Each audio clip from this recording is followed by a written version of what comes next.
Yeah, it's one of those movies like I remember I was a kid, like teen, and we got like HBO or Showtime for free. You know what I mean? For like a weekend. Remember those Yeah, days? yeah.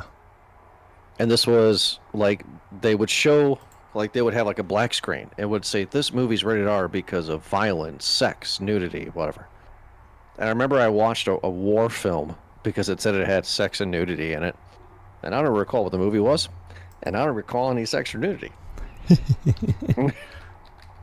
Because I was excited. Well, yeah, You know, obviously you're just like, hell yeah. I mean, sign me up. Those are the things that I want. movies. Thank you for downloading our recent episode. For more episodes like this, go to movieguyspodcast.podbean.com for more episodes. Enjoy the show. Hello and welcome to another episode of Movie Guys Podcast. Tonight we are talking about a movie that I can't believe is here, Happy Gilmore 2. Eric, how the hell you doing? I'm all right. I really was not expecting to do this movie either. It seemed like one of those movies where you didn't need a sequel, but if the studio's going to dig through and get a sequel, this might as well be one of them, right? Yeah, this right off 100%, this sequel never should have been made.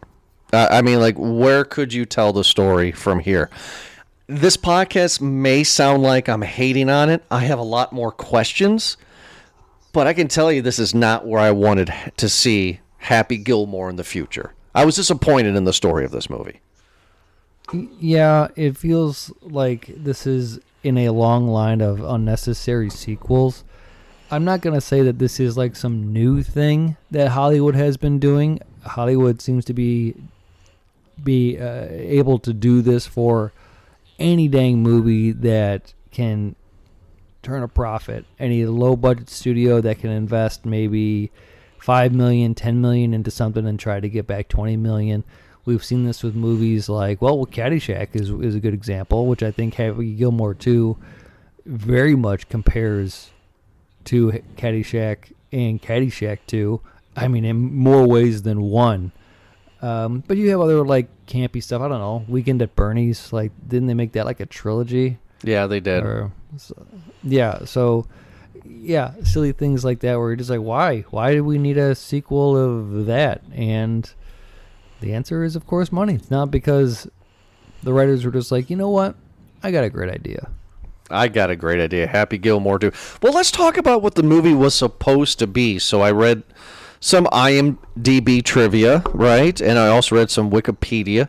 This was not the movie that was originally written. Have you done any research on this at all? A little bit, but not on the IMDb part of it, too. This is just basically on like Variety, saying that there was a script that went around originally that was like 10 years ago, but it never came through because I don't know if it was because of studio rights of only one, or Sandler didn't give like the proper send up because he wasn't involved with the script. It was something.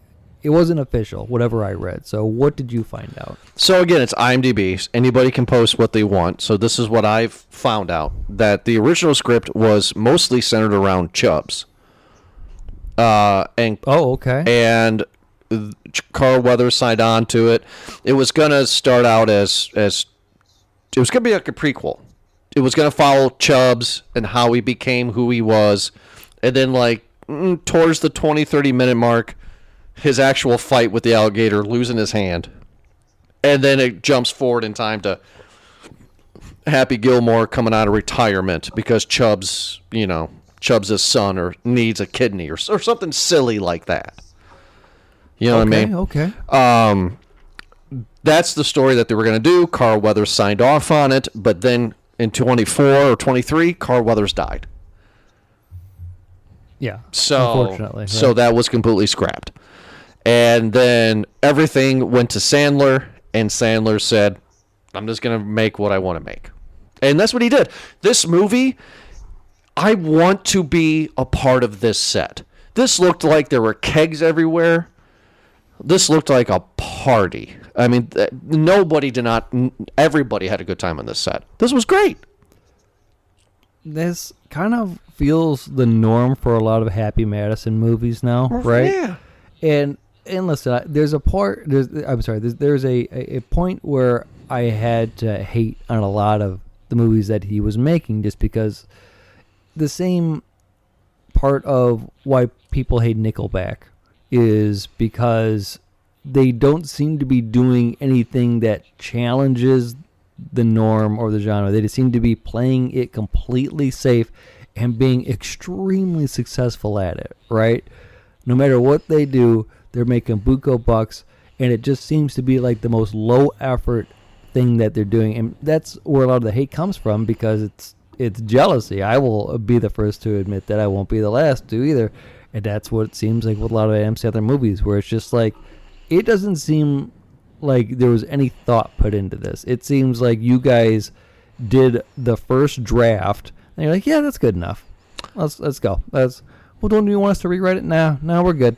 And it just seems like it's a loose script, and they just go in and pump it full of like inside jokes and cameos. Every Adam Sandler movie, whether it be Grown Ups 15 or whatever number they're on right now, just seems to be like more and more and more cameos. And the family grows, right? The family's growing, and I have to say this. If I don't, I'll be upset. I'll give you a Nickelback dad joke. You ready?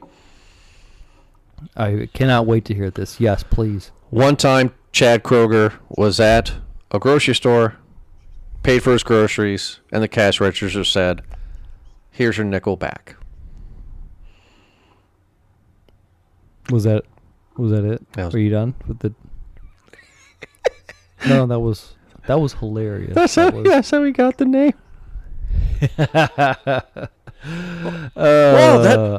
Look at this photograph. Okay, I'm sorry. No. Speaking of low effort, yeah. Oh, that was funny. I had to. It was just eating at me. Every cameo you can think of. A lot of cameos that I was surprised that have not come out and said why. Tiger Woods was not in this. I was surprised he was not in it. They actually, I know this from IMDb trivia, they asked Bill Murray to be in the movie to reprise his Caddyshack role. Jordan, it feels like they just put out a bulletin board in Hollywood, and they're just like, listen, these days we're doing the filming for this movie. Come on out, we'll have a part for you. There was something like, I think like 72 total cameos from one source that I found, and I'm sure it's just going to keep on going. Now, there's the other thing, too, is that cameo and starring seems to be taken with a bit of grace, right? Because someone like Haley Joel Osment, he's in the movie. He's not a cameo. No. Funny thing, by the way, I said to my wife, we're watching the movie on Netflix, and I go, that guy looks really familiar. I've seen him somewhere. And she goes, yeah, I don't know where I've seen him from. So then I just, went to IMDb and I looked and I was like, that's Haley Joel Osment. Oh, my God. And Gina goes, who's that? And I go, I See Dead People. She goes, no. I said, yeah. He looks the same. Good for him. He's had a bit of a resurgence coming back, so good for him. Yes. One would say he had a growth spurt.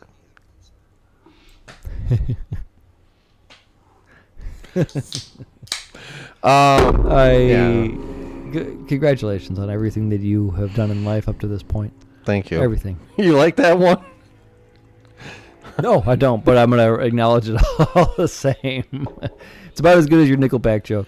It's better than some of the jokes in this movie. So, this movie, it takes modern day, right? So Happy Gilmore has been on the pro circuit over the past 15 years. He is no longer a joke. Pro golfers love him. He has won, 6-7 championships. He is a renowned golfer, right? And now he's kind of just retiring a little bit, and he's with, don't remember her name because she's in it for 5 seconds. Vanessa? Is that her name? Virginia. Now, I thought that was not the same actress. I thought they recast it because she looks nothing like her in the 90s. But that's her. That's the same actress. Yeah, it's Julie Bowen. Looks nothing like her. Adam Sandler movies tend to cast a blonde and also have a thing for casting VV as the love interest. Okay, well, we can have a whole Veronica Vaughn. What was Virginia Bennett? What was Drew Barrymore's name in 51st Let's Dates? take a look. I don't want to bore the audience. No, that was Julia. That was Julia Gulia. There you go. Who was she in But Wedding like, Singer? no, she was Julia in Wedding Singer, right? Okay. Yeah. Okay. And then hold on a sec. I actually want to. Because you got two right now. Vicky Valancourt. Who was she? She was Waterboy. Okay. And hold on, I can get. I got three. I get. So I need to get. You need to get five to get the championship. Billy Madison was Veronica Vaughn, right? Okay. But Happy Gilmore was this one, Virginia Bennett, right? Okay. What's another Adam Sandler type of movie then? So Wedding Singer was Big Daddy, Little Nicky, Mr. Deeds. Yeah, let's look those up. See Big Daddy, Little Nicky. Sorry, everybody. But no, Big Daddy was Lena Maloney. But I don't know if these are Happy Madison movies or not. No, they probably weren't. Patricia Arquette was Valerie in Little Nicky. That's four. One more, and you get the title. So I think that's it. Okay. So at least I can pull up. I'm not going to look up all the. Oh, wait. Let's do Mr. Deeds. Oh, you're going to do it. Okay, Mr. Deeds, and we got to move on. No. Winona Ryder was a BB, Babe Bennett. Okay. Anyway. So Happy Gilmore is respected. He's a golfer, and one day, he has a bunch of children with Victoria? Virginia, the state. I remember the state. I will not screw up anymore. And he was just doing just like a pro-am circuit thing, and he kills his own wife with a golf ball to the head. Ha ha! Jokes. I hated that. I hated it so much. I watched this movie twice, essentially, for the review. And I thought, okay, maybe I was being too harsh, right? But no, like, him killing her accidentally? Terrible idea. Yeah, it does seem kind of odd, right, to just kill off one of the main characters. No, it's not odd to kill her off. Just by him. Why not? Oh, sure. Why not just have the stupid thing of she died of the woman cancer that we hear? You know what I mean? Or like died in a car crash. Sandler. Make it really dumb. Make it like the alligator came back for Chubbs or something like that and got her instead. But okay, so after I watched this movie, I went back and watched the first one. The first movie's not dumb. I mean, this movie's dumb. The first movie's the first movie fun. Yeah, I would agree. This, I think, the reason why we have him accidentally killing Virginia is so that it explains his depression and alcoholism and why he gets out of golf. So that's the reason, right? Is that he does that, he feels guilty, and he says, I'm never going to golf again. Hate it. And he stops, and he spends all of his money in sponsorship, whatever, on maintaining whatever family that, the family that he has, and on his alcoholism. Now, the only running joke throughout the movie that had my wife in stitches, and I even said to her halfway through, I was like, why do you think this is funny? And she looks at me, she's red in the face, she goes, I don't know.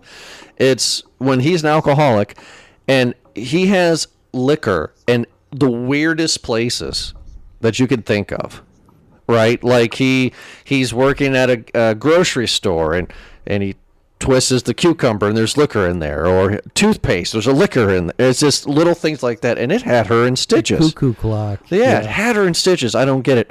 I do not like where it goes at this point. Like, I don't like that he is an alcoholic. I don't like that he is out of golf.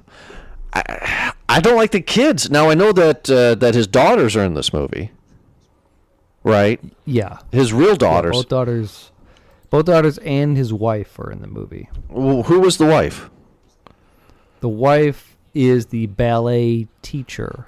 Okay. Who's teaching his daughter, who's a ballet dancer. And his whole drive and motivation is because his daughter, Sunny Sandler, plays Vienna, apparently is such a advanced ballet dancer that she says that she's going to need to go to a special school in Paris, the Paris School of Ballet or whatever, and it's going to cost like, what'd you say, like 80,000 a year or something? 75,000 a year. 75,000 a year, and then we get all of Happy Gilmore's sons that come into this too, because they had 4 sons or 3 sons and then her, and 4 sons and her. Me being a wrestling fan, the oldest son, the big jock, that's wrestler MJF from AEW. So it was fun to see him in this movie. Just wanted to say it. There's apparently a few wrestlers from, I saw AEW? Yeah. AEW. It's the competitor. What's that sound for? AEW. What's that stand for? Yeah. All Elite Wrestling. All right. So yeah, apparently there's like 3 or 4 wrestlers from that in this movie. Yeah, no, they're competitors to WWE. Cody Rhodes, if that name sounds familiar, started the company. I do know that name. I don't know wrestling, but I know Cody Rhodes. Yeah, he started the company to compete. But then he went back to WWE. So, again, said it 3 times already. I don't like where this movie is going. I don't like that Adam Sandler's drunk in this movie. It just kind of takes me out of it because that's not who Happy Gilmore was in the first movie. Again, I watched the first movie right after this, and it was like Happy Gilmore, the first movie, was just this dim-witted buffoon that just wanted to play golf. I'm sorry, that wanted to play hockey, but he's actually a golfer. You know, he was just a buffoon. This guy is not a buffoon. This is a different kind of guy at this point. This guy's just a loser drunk, not having fun with it. What is fun is John Daly. Uncle Daly. Yeah. Oh, God, yeah. He steals the movie for me. I love John Daly in this movie. I bet you that John Daly himself, real John Daly, went on set, and he was like, what am I doing today, Adam? Just be yourself. Just drink the sanitizer like you probably do in real life anyway. And just go.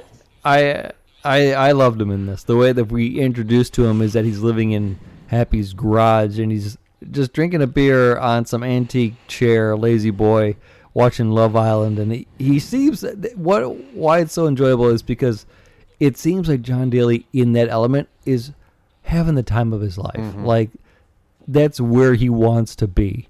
Yeah, like, you want to come down here and watch with me? No, thanks, John. I'm going to go to bed. All right, you're missing out. I'm not going to sit here and say that I'm a John Daly fan, right? But I didn't know who John Daly was until years ago when I saw the 30 for 30 doc about him. Sure. And how it's kind of like a Happy Gilmore 2 reference, right? This really, really good golfer comes in. He's kind of kooky, dresses weird, and he pisses all away by being a drunk. Yeah. I heard a lot of people kind of make similarities from him and like Babe Ruth. Yeah. Where he's like this guy who really just likes to get hammered before the game.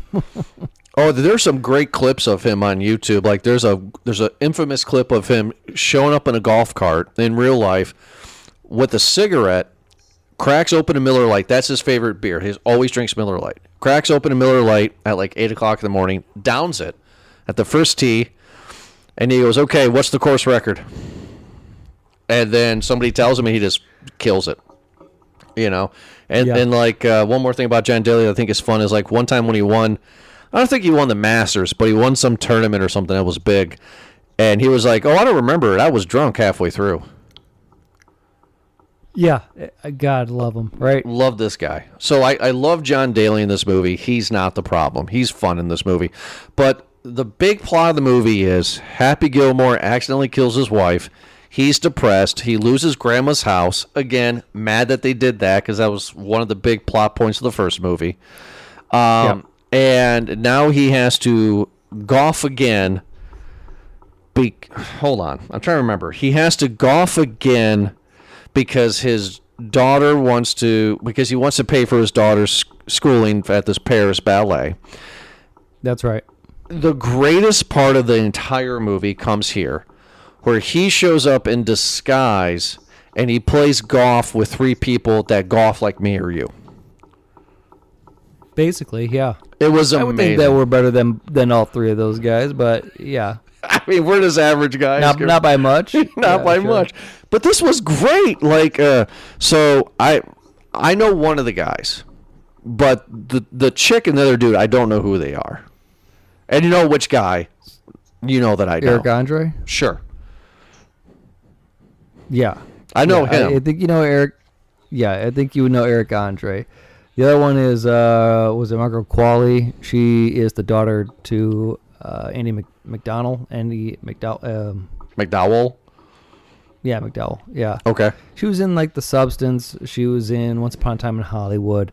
She's an up and comer nepo baby. Oh, I know her once upon a time. She's the one that lured Brad Pitt to the Manson family farm in the car. Yep. Okay. In the feet in the car. Yep. Who's the dude? Who's the other Tarantino movie, obviously, like that. The dude is Martin Hurley. He's actually a writer on SNL. He's one of the 3. He's one of 3 from Please Don't Destroy. So they're like the new like Lonely Island gang, you know, in SNL. Okay, so he's not. He is also. Okay. He's another nepo baby, actually. I think his dad is a writer producer. Gotcha. But either way, he is one of 2 or 3 SNL people that are in this movie, and I really appreciate Sandler taking a lot of the new SNL. I don't mean the old SNL, but taking a lot of the new people from SNL and kind of putting them into Hollywood a bit more. So again, like I much as I want to hate on a lot of Sandler projects, the dude takes care of a lot of the people. I don't want to segue to something different, but I kind of want to fight you a little bit. So you said you want to dog on Sandler projects. It's on their archives. People are listening can look it up. But you loved and you laughed at me the entire time, Hubie Halloween. And That movie, that's a bag of butter, by the way. And I'm telling you, it's enjoyable because of how bad it is. So this isn't that same category? You seem like you have withdrawal right now. Through this whole episode, you're not perky as all. Like you're just like, Adam Sandler does it again. I mean, like you were so excited about Hubie Halloween compared to this. No. So I watched Hubie Halloween out of curiosity because I think we had talked after seeing Uncut Gems. Mm-hmm. And I think Sandler was a bit jaded saying that if he didn't get any sort of recognition by the award ceremony for being in Uncut Gems, that he promised to make one of the worst movies ever made.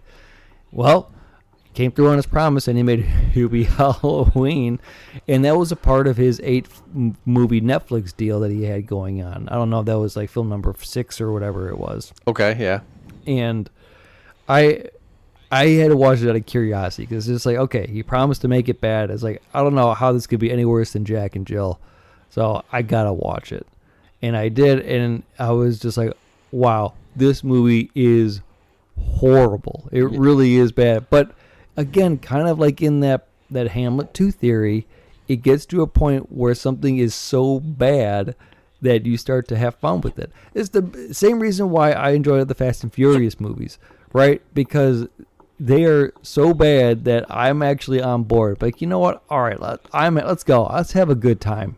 Okay, so on that though, that's really what it was. But I don't feel like this movie is that, because this movie is carried by the cameos. yes, way more than anything else in this movie. That's what makes this movie. That's why I'm arguing. And I guess I'll show my hand with it. But tell me this movie's not a bag of butter? This movie is a bag of butter. I mean, Hubie Halloween would have gotten that title if we had that rating back then. But this movie's clearly that. Adam Sandler's in a room and he goes, how am I going to bring my friends into this? This is the second time I've ever seen or heard of Bad Bunny in my life. I don't know who this guy even was. Let's talk about that for a second, right? Because I've established that I'm a wrestling fan. So it was a pay-per-view last year, and one of the wrestlers had to wrestle this guy named Bad Bunny. And I was like, who the heck is this? And they were in Puerto Rico during the pay-per-view, and the crowd was lit. And I guess he was Puerto Rican. I don't know. Again, don't know anything about him. Yeah, he is probably one of the largest Latin artists in our generation, if not of all time right now. He's massive. He's one of the highest selling streamed touring artists in that area. So yeah, you probably have not heard of him just because you don't listen to reggaeton or Latin pop music. No, so the first time I ever heard of Bad Bunny was WWE. So then I watched this movie. I was like, oh, this stupid cat, he's really funny. Who is this guy? I was like, oh, the guy from WWE. And then a whole world opened up. And I say, sir, that I'm upset that he beat Ricky Martin in the Latin charts. Or Shakira. No, she bangs, bud. There is and there's a weird thing about with wrestling where it seems to be kind of crossing over. A lot of wrestlers go into Hollywood. A lot of musicians go into wrestling for some reason, whether it be Bad Bunny, Travis Scott, or now Jelly Roll. Yeah, which is a kind of a weird thing, and I'm sure there's many more that are on top of that too, right? I mean, John Cena was a rapper, right? Not really. What about that? No, that was just his gimmick. No, it's just one of my favorite characters in this. I guess my point of that was Bad Bunny. This moronic caddy. He was funny. He was stupid funny. So, something like his character reminded me a lot of John. Is it Torito in Mr. Deeds, where he constantly is just playing the busboy. Oh, okay, yeah. I that's the joke I think is great. So there's moments when like Ricky Fowler gets hit with the ball, right, or something like that, or Roy McIlroy or whoever it was gets hit with a softball and he's on the floor writhing and he comes over. He's like, "Oh, can I get you any breadsticks?" Get breadsticks, yeah. Yeah. Like little, it's like that's classic Adam Sandler humor. Yeah, right, that's classic joke. So. We're kind of going over the place, but Adam Sandler is starting to go on the pro circuit again. He has multiple gold jackets, and he goes to this very hoity-toity members gold jacket only thing because there's this new extreme golf league, Maxi Pad Golf, a Maxi something. Just Maxi Golf, by the way. Stupid. And, sorry, Margaret Qualley. I'm got to correct my name on that one. I'm gonna re-listen to this and kick myself for saying that instead of Margot. Anyway, Maxi Golf does not pay attention to HR. Okay, please focus. The Maxi Golf is obviously a play on Live Golf, right? Sure, I've never heard of that. Go ahead, tell me about Live Golf. I'm serious, I don't know what that is. So, oh really? PGA was the golf league, right? Sure, it is. I believe, was it Emirates, United Arab Emirates or Saudi Arabia tried to compete by making its own golf league called Live Golf.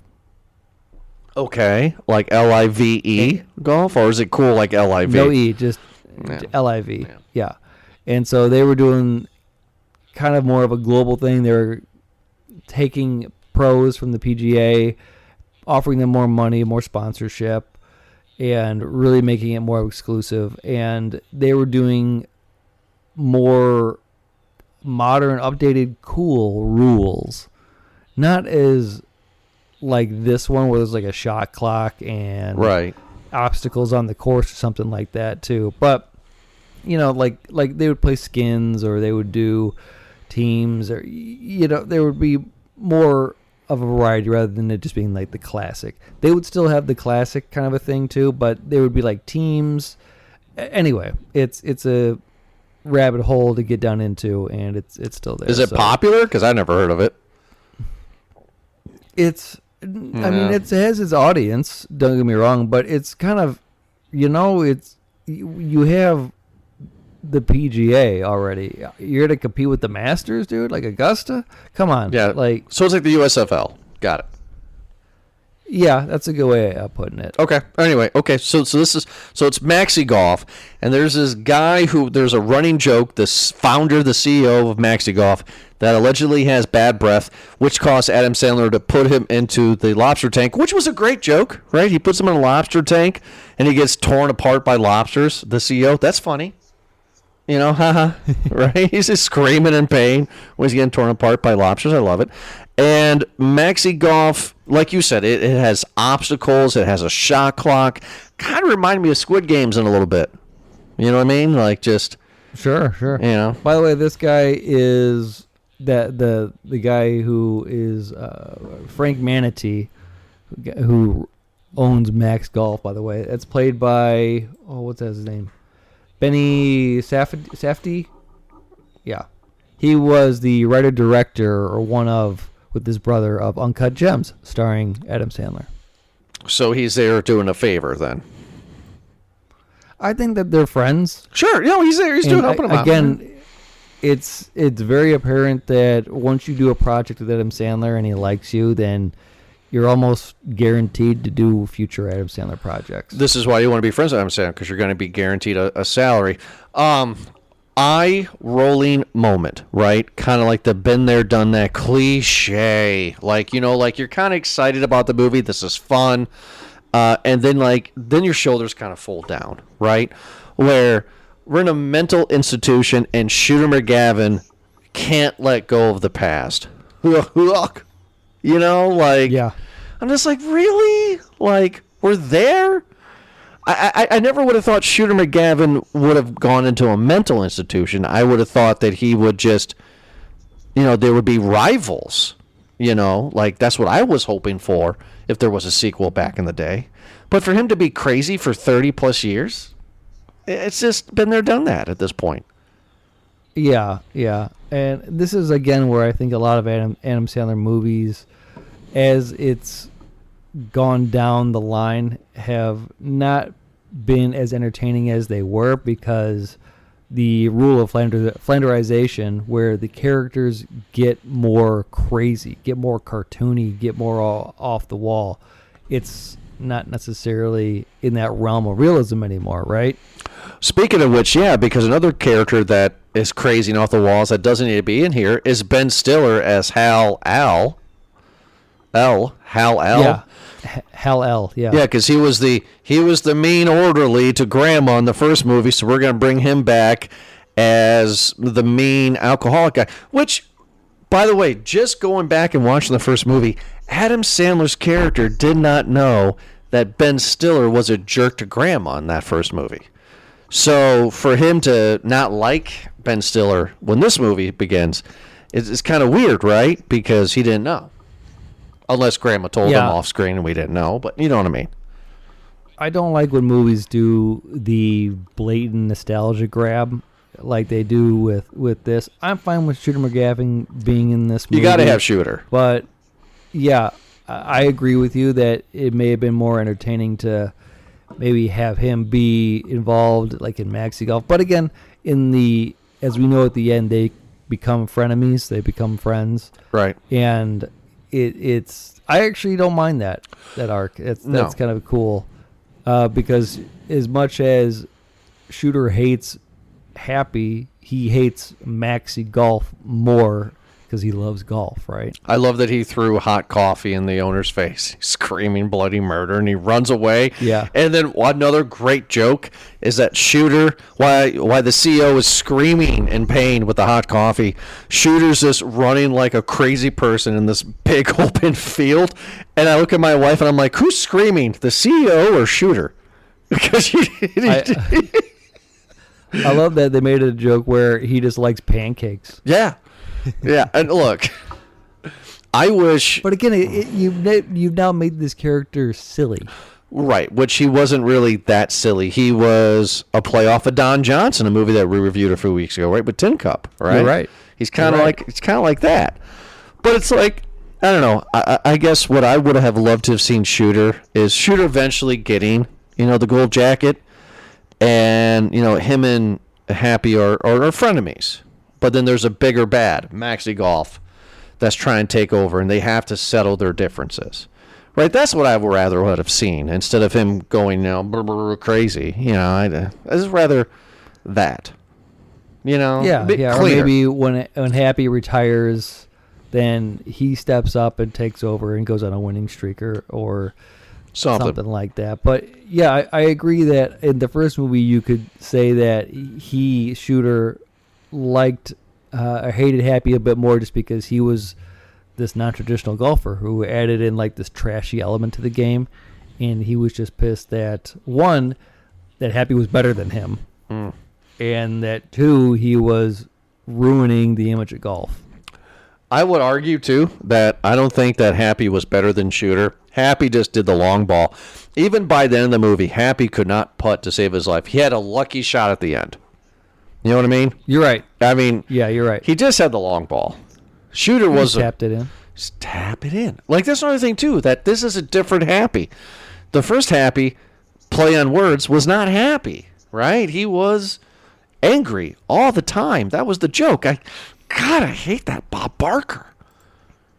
Where's that guy? I miss But like that to guy. have this horrible pandering where you bring back all these old characters, whether it be Ben Stiller as Hal L, whether it be Shooter McGavin, or whether it be Eminem as Fowler or whatever the guy who was Jackass, that guy, or the guy's son with the nail in his head, right? All of these returning characters, or Chubbs Jr., his kid, played by Lavelle Crawford, right, who was basically just Chubbs. Right. I mean, fake hand and everything too, and played the same joke too with the hand crumbling, and I got some Gorilla Glue for that kind of a thing. People seem to like him. Is he somebody? Chubbs Jr.? I don't know this guy. He's a comedian. He's a comedian, okay. Yeah, he's a comedian. He's been in. I don't know, he was in Breaking Bad with. He was one of the body guys with what's his name, Bill Burr. Okay. He was one of the henchmen. Okay. But Huel, yeah, he was in. I don't know. He's just a lovable guy. He was also in a few other Adam Sandler projects. I think he was in QB Halloween. He was in Ridiculous Six or whatever that movie's called. Yeah, Ridiculous Six. So you just went past him, and this was what I was excited to talk to you about, because we're talking about your boy, Eminem, is in this out of nowhere, and the one that just had me laughing, where I paused and rewound, was Eminem is the character. He is the son of the Jackass guy. So he looks like him, calls Adam Sandler Jackass, and this is the point to where in the movie where Adam Sandler cannot physically hurt anybody. Been there, done that, right?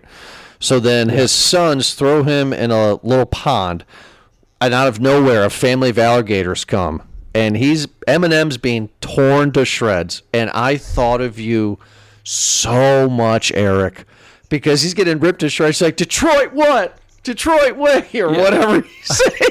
And it made me, I paused and rewound that scene, I don't know, a half a dozen times, because this made me think of you. Detroit, what's he say? Detroit what? Detroit way?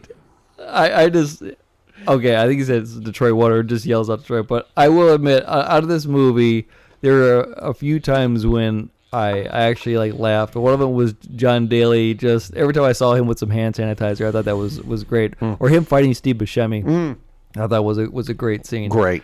Every other time I'd get maybe a little chuckle, but no, that scene's like you're describing, where he goes into the pond and he's getting Detroit ripped what? And it says just a random Detroit shout out. I thought that was. I just don't give a bleep.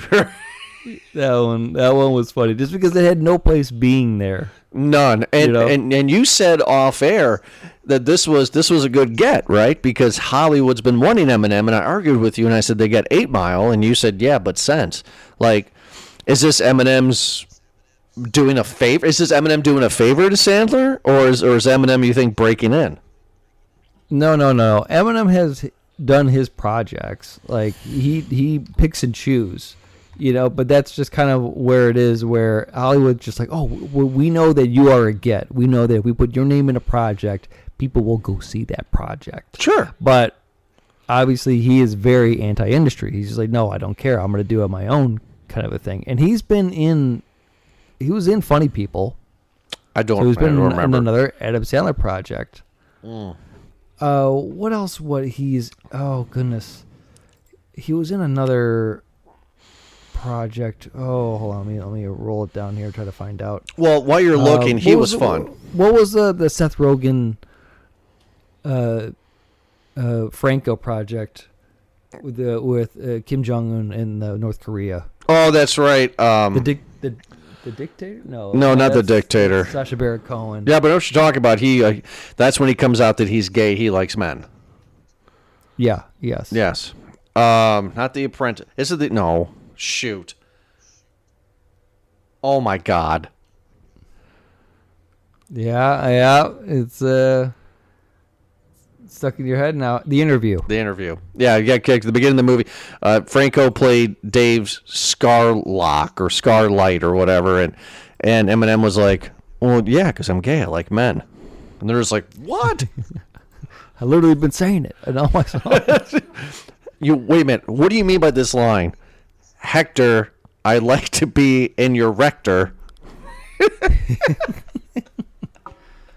So yeah, he's great. He's in another this. friend of Adam Sandler, and I feel like, again, like when you have the Adam Sandler poll, he could just come in and be like, hey man, listen, it's gonna be a chill kind of a thing. You come in, but I guess they had such a good time bantering back and forth. And again, this is where I said that it doesn't seem like there's a tight script. It seems like they just have an idea for a script, a concept of a script, and they just do party stuff. They just kind of hit it off the riff. Because there's like apparently 40 minutes or an hour of just Eminem heckling Happy Gilmore. I want to see that. Yeah, a lot of people do. Yeah, I want to see that. So I mean, like we spent a lot of time talking about Slim Shady here, because like this was good. Like this was really, really funny. Detroit. That kind of made me think of you so much. I'm gonna go back and watch it now. It's just that one part. It's just absolutely ridiculous. So we also get some other wrestlers here too. So towards the end of the movie, Sandler has to pick the top. No, sorry, he doesn't have to pick. They have the PGA has their own people, and they have their own tournament. And this is where we find out that I See Dead People dude is cheating. And the cheating is with Maxi Golf is that each golfer has surgery where they remove a ligament in their hip, a la Rookie of the Year style. They don't remove it. I think they split it or something like that. Sure, but I made me think of Rookie of the Year. Whatever. It's an enhancement. Right. Yes, you're right. And to make them hit the ball farther. So he's going against, him and the PGA guys are going against Reggie Bush. Yeah, Reggie Bush. Where does he come from? I thought Kim Kardashian took him to cleaners. Also, he had, Haley Joel Osment. Don't know who the other dude is. That other dude was funny. The dude that got knocked out. He was hilarious. And then I think those two, the lady and the other guy, Screech, are from AEW. I think so. Becky Lynch. Becky uh, Lynch is the chick, and she is from WWE. She's one of our favorites in the household. She's a big wrestler. Becky. Okay. Yeah. So she's a wrestler, and then the guy I think is either a stunt man who's done work for that, or he's in AEW. Maybe both. Who knows? Maybe both. It was hilarious though, because he get ready in the first tee, and he gets in fight with the golfer. Now I forgot the golfer's name, but I know the story. The real story is that the PGA golfer that knocks him out went to prison last year. They actually were in real life. Oh, Scotty Scheffler. Yeah, he's like, oh, not again. What did he get in trouble for the first time? Was it fighting? Hold on, let's pull it up. Oh, we're actually going to do... Okay. I was just curious. Like, because it's kind of funny. I don't know offhand, and I don't want to obviously, say anything that's. I didn't think it was for anything. Was arrested, charged second degree assault on a police officer. Oh, that's not good. Yeah, geez. He was charged for a second-degree assault from a police officer, a Class C felony, 3 misdemeanors, third-degree criminal mischief, reckless driving, disregarding traffic signals from a directing officer. Jeez, man. Sounds like he had a lot of fun that day. Well, it was great that he was in this. It was great. But obviously, all charges were dropped. It was a big misunderstanding. The check cleared, obviously. Obviously, the check cleared, and then he knocks out the guy, and the rest of the movie, the guy's passed out in just random situations, which I just absolutely loved. Like, it's just the piece passed out in a golf cart, just done, just sleeping. That's Oliver Hudson. He was also in a lot of other projects. You know what? I'm tired of saying it. Let's just assume that all these cameos, they've all worked with Adam Sandler before. Sure, let's go with that. There's a good chance that it has happened. Now, I'm going to tell you, because halfway through the show, I already said that I think this is a bag of butter. What teeters from a bag of butter to a no bag is the Maxi Golf course. Right? That's where they are Fonzie jumping the shark at that point. You know what I mean? Like, they have long distance. Okay, fine, I can go with that. But then they have, like, fire course, and then they have, like, ice course, and, like, just, like, stupid stuff. And I'm like, okay, this is green screen nonsense. Let's spend $5 million this month. I was completely turned off, I guess is the word, right? Like, I was not having fun at this. And this is the part where you should be, right? This is the end of the movie. This is the climax. You should be excited. You should be happy. I just don't like this course. It's crazy. It's like it's like an Xbox game in 2006 that we would play. You know what I mean? Yeah, not a fun one either. I was already having deep kind of sighs in this movie where I was just like, okay, let's get to the next one, because it just seemed like there was no jokes as much as there were just gags. Okay, fair enough. You know what I mean? Mm-hmm. There's just get to it, get the gag, get the cameo, next. Rinse and repeat over and over again. And they have that small little bit of a story that they're trying to put together, but it does seem more like sillier as it seems sillier, as it progressed. Where it's just like, okay, why are we doing this again? This seems just dumb now. Oh yeah. And I can't really get on board with it anymore, because we're getting into Caddyshack 2 territory. It really is. And the Maxi Golf Course is really where it's just like, oh wow, no, this is actually a copy, because at the end of Caddyshack 2, they turn the golf club, Bushwick or whatever golf club that they have, into an amusement park where it is just basically like a large mini golf course, right? Windmills and everything, pirates, alligators, all that other stuff, right? And that's what it is, where it's trying to make light of this thing where golf is boring, and they're trying to liven it up and make it this kind of thing. But even the swing in Caddyshack 2, because you have Jackie Mason in that one, who plays the part of like Rodney Dangerfield. He has this ridiculous swing where when he hits the ball, it slices so bad that it does almost like a 180 kind of a thing. Yeah. So it'll go forward, then it'll come back and start hitting people, Right. So, yeah. So in the same part of this, you have a ridiculous golf course. You have a ridiculous swing. And now this has become a cartoon. Just like you had said in the first movie, it seemed like it was more of a movie that didn't take itself seriously, but still was in that element. It was about a goofy character in a place that he did not fit in well with, right? He was fish out of water kind of a a movie. goofy character in the real world. I mean, like he had he had a Subway deal. It was real golf. He was golfing against real golfers. It was real. Speaking of Subway, I hate Subway. I have a terrible story with me and Subway. But I do want to go to Subway because if you get the Subway meal, you can get a Happy Gilmore collector cup. This movie has not only broken Netflix records, but it is a marketing machine right now. It is. So the end of the movie is we get the last two, Happy Gilmore, and who is he going? See, that's the problem with this movie. Who is he going against? What, the Haley Joel Osment? Oh, that's right. He's going against Haley Joel Osment in this movie. Again, not Shooter, right? And What's his name? Dave? Philip? Hank? It's Billy. That's Bill. His name's But Bill. that's part of the joke is that they get his name wrong the entire time. And they're on this platform green, right? That's weighted and it's up and down. Right? And we have to do the ridiculous thing, right? Of Haley Joel Osment gets it, no problem. But Happy has an added struggle, right? Where he has to spin it around, right? And Bad Bunny has to pass out because of being dizzy so Happy can win it. It's absolutely nonsense. It's absolutely crazy, right? Yeah. So Yeah.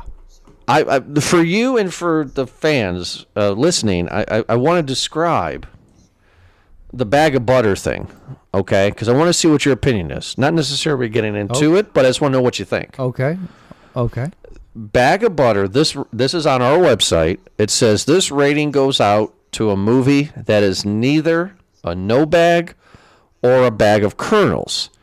A movie that is so stupid it created a good time to watch. We know this movie's terrible. However, sometimes it's okay to have a laugh, and this movie is a great laugh. The only one that's ever gotten a bag of butter was Bad Boys Ride or Die. So it's not necessarily me asking you, Eric, what's your popcorn rating? It's just like, that's some good sentences right there. Kind of the sentences that turn into questions. It's like, was this movie so dumb I enjoyed it? Right? Like, That's a good question. I and there's the part where I'm struggling with because there were a lot of parts in this movie that I did not like that took me out of it. And it really kind of, I don't want to say pissed me off, but at the same part I felt like it was just kind of like an eye roll. Again, I've already said that the horrible kind of inclusivity of like the old characters, like, you know, with Hal and Chubbs Jr. and all the other characters that you're just like, oh, they're from the movie. Hey, remember them from the first movie kind of a thing? mm-hmm. Hey, mister. You know, that whole bit back thing. It's like, okay, I get it. You're doing a throwback, but I feel like that's just cheap. You're not creating something new. You're not adding something new. You're just using the old stuff. And that's kind of what Adam Sandler does, is that he'll take that joke and he'll run with it Oh, yeah. all the way. It worked in this movie. Let's keep on doing it again. You can do it, right? How many times have we seen that in every Adam Sandler movie? Oh, it's been crazy. And also the crazy eye guy, right? Who's, right, is in all the movies. The one guy that goes, Buscemi? No. He was in Waterboy. He was one of the linemen in Waterboys. He was in this movie. Oh, yeah. He has that laugh. He was one of the orderlies, I think, right? You're like, but it also says, though, that this rating goes out to a movie that is neither a no bag or a bag of kernels. A no bag and a bag of kernels is our worst ratings. So it's like, Yeah. this is where I'm struggling, though, is because halfway through this movie, Eric, I was like, okay, this is a bag of butter. I mean, like, I'm going to watch the M&M scene, and that's probably it. Again, you know what I mean? Like, just YouTube that scene. I don't know if I... See, that's where I think this is going to be interesting popcorn rating for us, is because I don't know if this movie deserves a no bag. I don't know if it deserves a bag of kernels. It's definitely not a small bag territory, in my opinion. It's lower tier for me.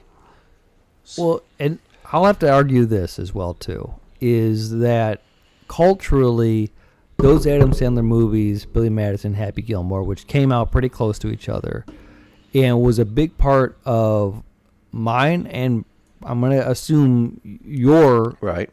pop culture exposure, just because we were at that age Sure. where everyone at school was quoting that movie.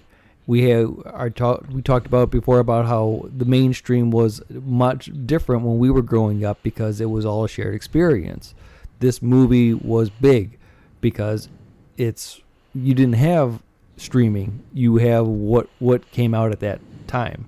And this came out at the time and it was popular. So everyone was talking about it, right? And so because of that, everyone was quoting it because that's how you bonded over that experience.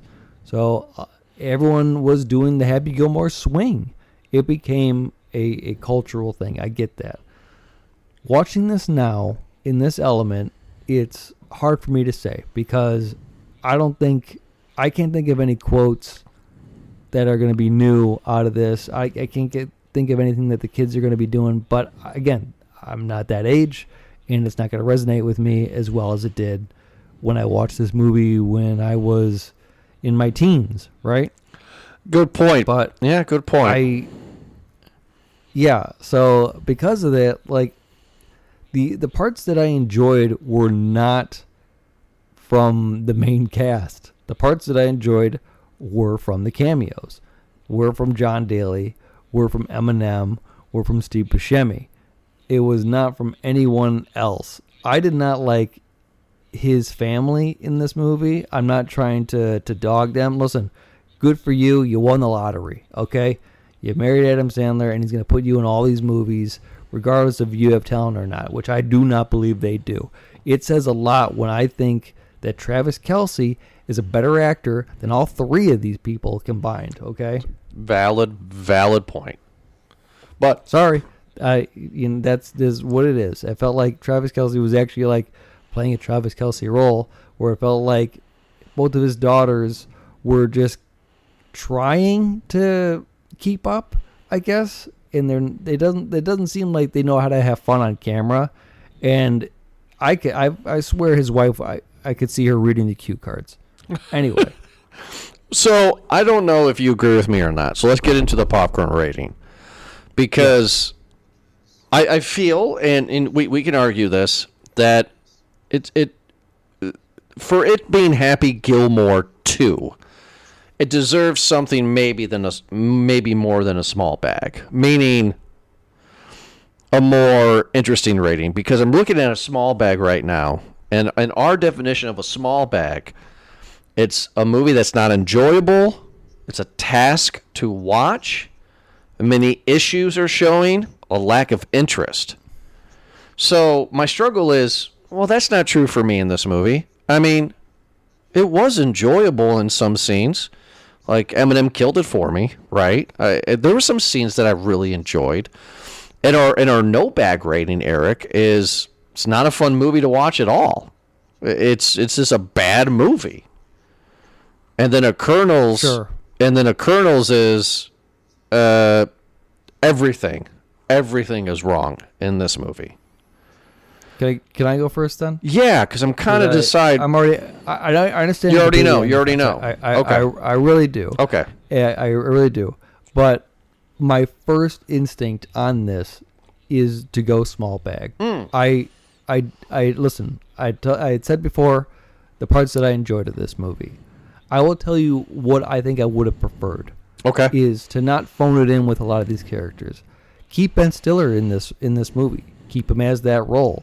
Don't have him play the same character. Have him play a completely different character, or at least like a different name, but have him play that crazy off the wall abusive counselor type of thing who's just trying to, or maybe a different character altogether that's not like his usual Ben Stiller character where, you know, he's like this challenging, like, what'd you say about that, Padre, kind of a thing.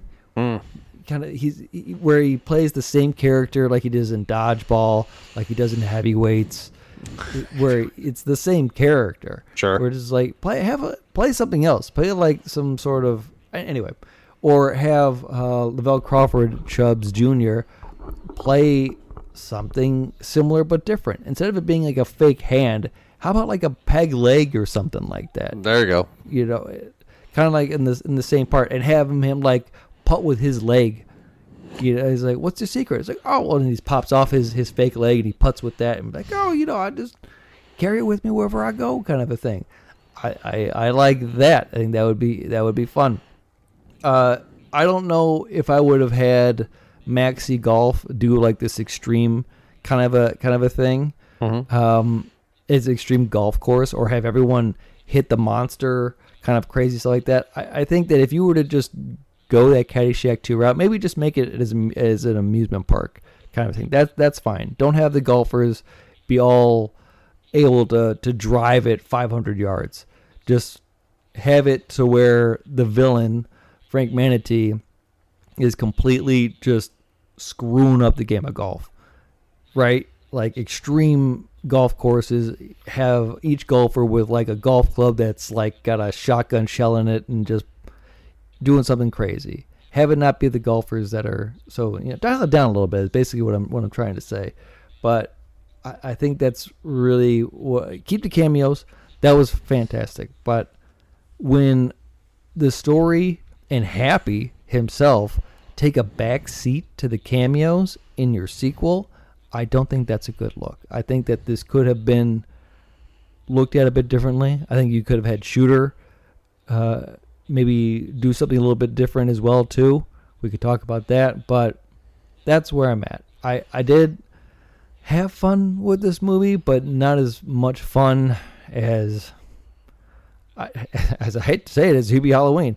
Just because I know that movie's just dumb as crap, and I had a good time with how dumb it is. This movie's dumb for the wrong reasons. I will actually go with you on that. Okay, so you kind of helped me on that because I was this whole review, the time I watched it to the time we started till now, I was like, oh, it's gonna be a bag of butter, right? But then I sit back and I read the descriptions and I hear what your opinions are and I think about it. And yeah, I mean, like our description of a small bag is it's not really that enjoyable. There's some issues. I mean, yeah, this movie is a small bag. I will give it a small bag too. It's not Bad Boys. His sons kill a guy. Yeah, no, yes. Well, no, they throw him in the pond. He could have doggy paddled out, but he's too busy screaming Detroit way. His son, it's funny. That's right. His sons kill a guy. They throw him into an alligator infested water and they die. Right. So, yeah, I mean, like, I was really thinking Bag of Butters because, dude, I guess you and I got to go back and watch Bad Boys again because, right? I mean, we give that a bag of butter where we thought the movie was so terrible it was fun. You would think this would be that too. So are we wrong? No, because there's a difference in that. Because first off, that movie is what, the third movie in that trilogy? It's the last one? The fourth? That's right. Yeah, it's the fourth one. Yeah, because we wanted it to be Bad Boys for life. Mm-hmm. That was the fourth one. So it's already getting into Fast and Furious territory, where it's just getting ridiculous, right? Mm-hmm. And again, because that movie can't rely on cameos, it has to rely on ridiculousness. And it does heavily, right? It gets to a part where it's just, I mean, we're already beyond unbelievable. Right. Because we had done that in the third movie. So now it's just going to do more of that to a higher level. Again, this movie, I really do feel like you're doing all this to put your daughter through school, dude? Like, that's what it is? Yeah. Like, your house isn't paid off? It's kind of a thing. It's a terrible story. A millionaire. Yeah, because he says, he was like, after Virginia died, I lost everything because she took care of all the bills. It's like, really? Like, wasn't it Grandma's house? Didn't pay off the house? It was. Yeah. I thought it was Grandma's house. I thought Shooter paid for that. So it's like, yeah, I mean, like, right off the bat, because I told you in the beginning that I thought that the story was weak. The story's terrible. But I was just like, that's where I was struggling, Eric, because it's not a no bag, right? It can't be no bag. It can't be a bag of kernels. So I was struggling with a small bag or a bag of butter because it's just like, did I literally have a good time? And you convinced me. Like it's kind of bad taste in your mouth. Another Adam Sandler bad taste in your mouth movie. there was so many cameos it was hard to keep up. You know what? I'll admit to you this too. There was a cameo in here by Kevin James. That was during the flashback. So remember where they talked about how Frank, the owner of Maxie, was talking about, I have the X-rays for this guy, this golfer back in like the 50s or whatever, played by, and they do a flashback, black and white. And Nick Swartzen was the golfer, about how he would just go to driving ranges and bet people to do a long drive contest, right? And he would got a mob loan or something like that. The mob boss was Kevin James.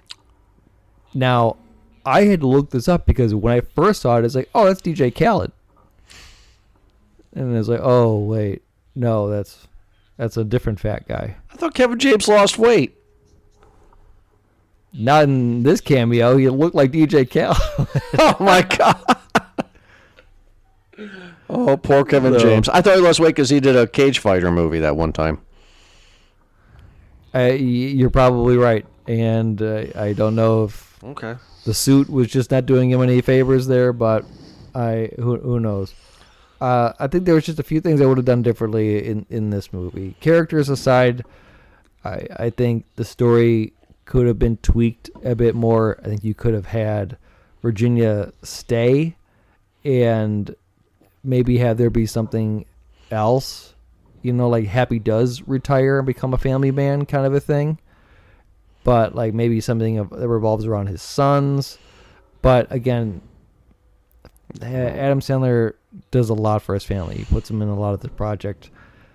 I can't hate him for doing that. I would do the same thing if I was in his shoes. Yeah, I would too. Yeah, I can't hate him on that. Well, we've gone on long enough, right? We knew this was going to be an interesting one. Happy Gilmore is a big movie for our generation, right? So I knew this one was going to be kind of interesting. So a small bag across the board for Eric and I. It's not that enjoyable, everybody, but it's okay. So a small bag for Eric and I. Everybody, thank you so much for listening to this episode. Check us out on Movie Guys Podcast at podbean.com or wherever you get your podcast from. We are on that platform. And Eric, thank you so much for joining me, and we'll be back next Thursday for another awesome episode. Have a good night.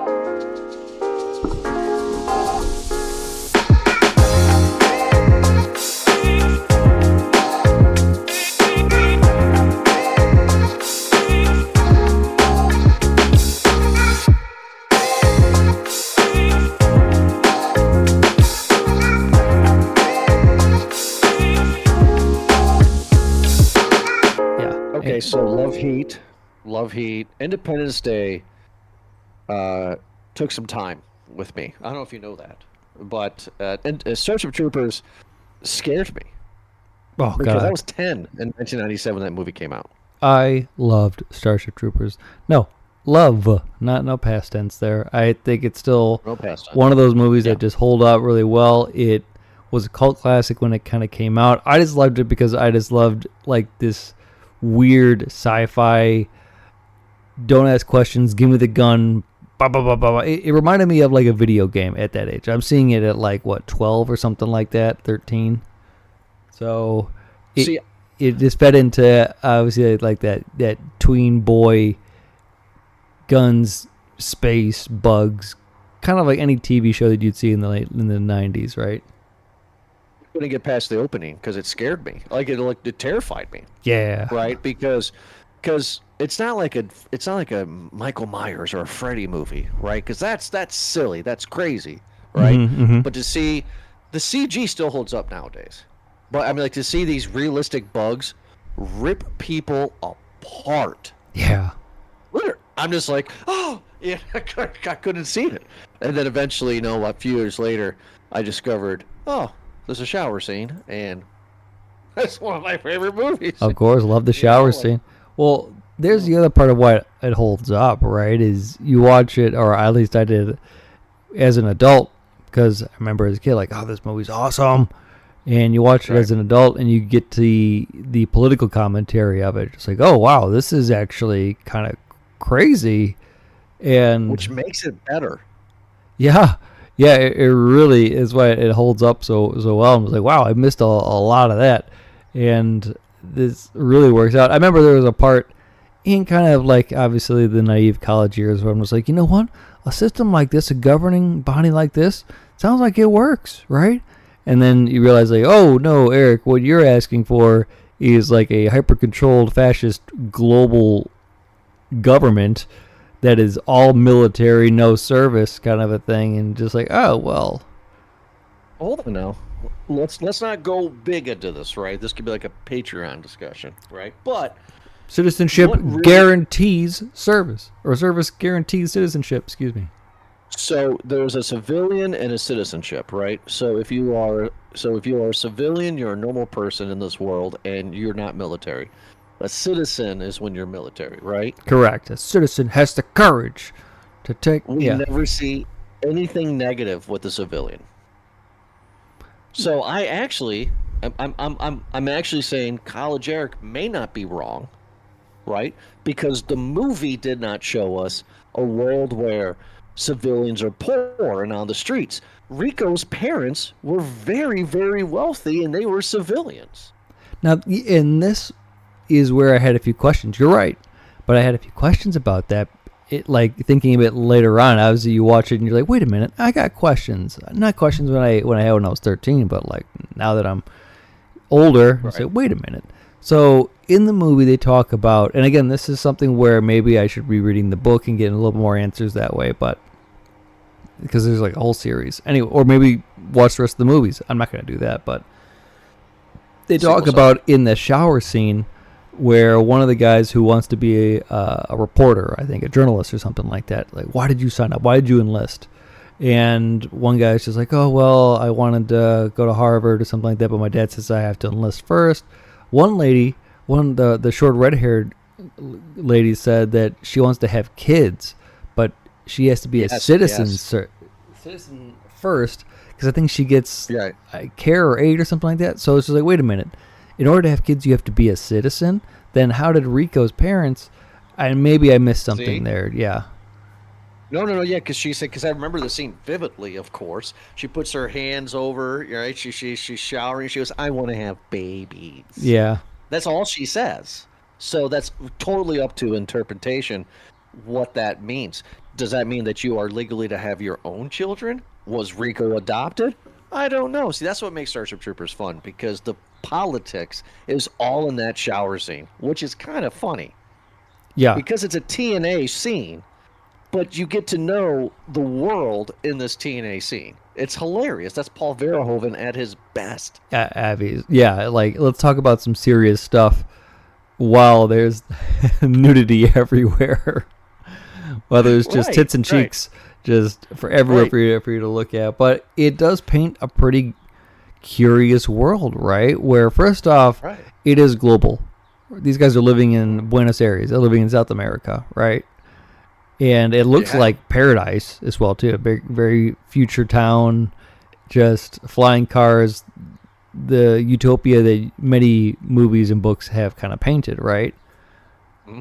But it's very much how they talked about how, because with the teacher, Mr. Ratchek, I think he had said in class that there was a moment when the veterans, right, the military basically just said, all right, screw this, and they just took over everything. And then you get the metaphors because they all have the gray suits, very Nazi. Oh, yeah.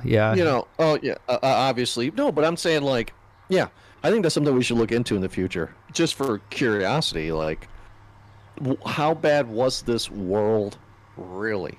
Because right now it seems like being a civilian doesn't seem too bad. I know just from knowledge, right, from reading stuff in the past, that you could not vote until you're a citizen. So, okay. There are a lot of perks that citizenship gives you, of course, right? Yeah, we can't vote now, so what are we missing?